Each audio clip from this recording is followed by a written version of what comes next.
What is going on mga ka-gym bro? So ayan, inaantok-antok pa ako mga ka-gym bro. So it's another day, another vlog. So kasama ko si Mrs. and of course si Ante Girl. Kumusta?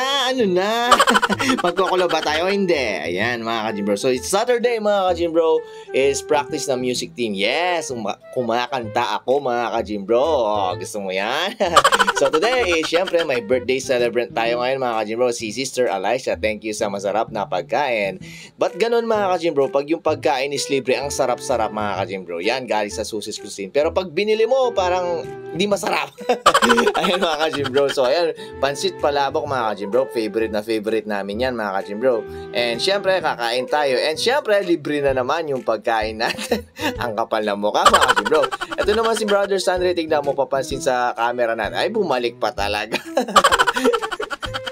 So ayun nga mga ka-gym bro, tamang kailan tayo dito kasama itong mga friends natin, no? Mga beloved brothers and sisters in Christ. Ayan, hello kayo sa camera mga ka-gym bro. Ayan, dito sila kasali. Sali natin sila mga ka-gym bro.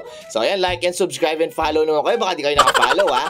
Ayan mga ka-gym bro. So eto mga ka-gym bro, nag-grocery muna kami, panandalian ni Mahal. So ayun nga, nagbabayad na si Mahal. Yan, kasama ko si birthday celebrant din po natin, si Papa. Yan, birthday niya rin ngayon. Daming may birthday ngayong April, no?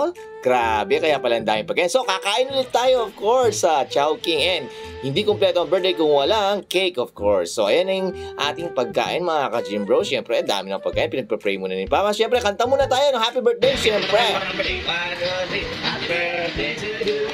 Happy birthday to you. Happy birthday, happy birthday, happy birthday to you. Oh, diba mga ka-gym bro, sabi ko singer ako eh.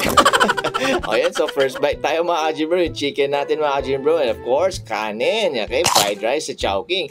Sarap, sobrang underrated ng Chowking mga ka-gym bro. Lagi ba kayo kumakain dito? Hindi, pero masarap dito mga ka-gym bro yung mga pagkain kaysa sa ibang fast food dyan mga ka-gym bro. So Chowking, baka naman. So ayun, kumakain tayo mga ka-gym bro.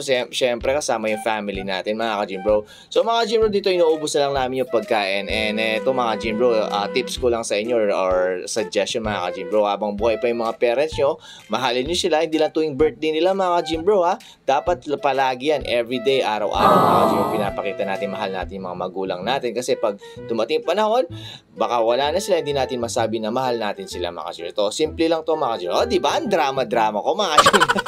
So ayun mga ka-gym bro, ito syempre mawawala ba naman ang halo-halo sa Chowking. Ayan, syempre lalo na ngayon mainit yung panahon mga ka-gym bro. Sarap maghalo-halo, di ba? So refreshing talaga mga ka-gym bro. So ayun mga ka-gym bro, tinatapos na namin at ano to? Ano to, Mahal? Tingnan mo yung ginagawa niya mga ka-gym bro, talagang patay gutom na. Hindi, para kanino yan, Mahal? Para kanino yan? Alam ko na kung para kanino. Ayan, para kay Coffee, yung aso namin mga ka-gym bro. Take out, syempre. Ay, tumatahol ka pa, Coffee. Ayan nga, pauwi na kami mga ka-gym bro. And maraming salamat. If nagustuhan mo itong video nito, don't forget to like, share, and follow ka naman mga ka-gym bro. Para naman, konting love naman dyan. Okay, so thank you so much for watching. God bless you all and peace. Goodbye!